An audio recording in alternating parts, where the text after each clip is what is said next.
Thank you. Let's start off by saying, I hate when people are confidently incorrect. I was walking down to work the other day, and I bumped into someone, and they were like, has anyone ever told you, you look a lot like Jeffrey Epstein? That is a fucked up thing to say. You know? It's like, first off, it's like, fuck you. And secondly, no. No one's ever told me that. And I don't look like him. And he's like, no. They did like a Netflix show, like the guy who played Quicksilver played you.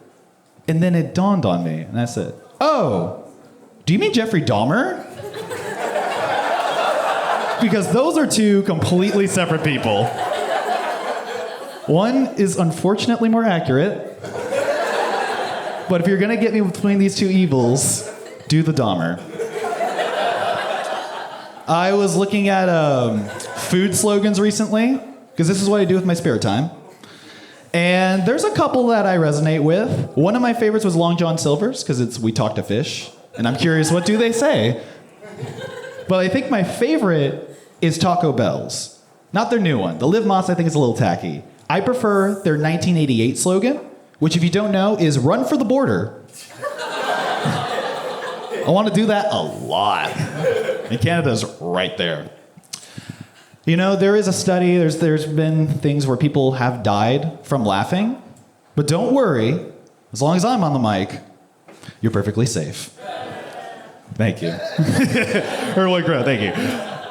I saw recently that the DHS is taking people who've made any anti-ICE rhetoric and trying to take all their social media accounts, which I gotta say my obligatory fuck ICE. Like, they're pieces of shit.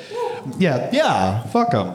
But I will have the last laugh because I've changed all my profile names to prank phone call names. So whenever they come in with, they'll just be like, it's like, we have a warrant? Does a Mike Roach live here? I'm like, no. They'll only ask you this. Need a bong hit? Don't we all? And they're like, William Fleming? I'm like, that one's not funny. Yeah. I was at a pizza place recently, and I saw this sign on there that said 1 for $1.25, 6 for $7.50. And it kind of pissed me off because if you do the math, there's no fucking discount. Like, that's almost false advertising at this point. And I kind of wish that they just went the other way with it, Just be like, 1 for $1.25, 3 for $15. I'm like, okay, the 3 have to be very good. All right, well, they all have been great. Thank you very much.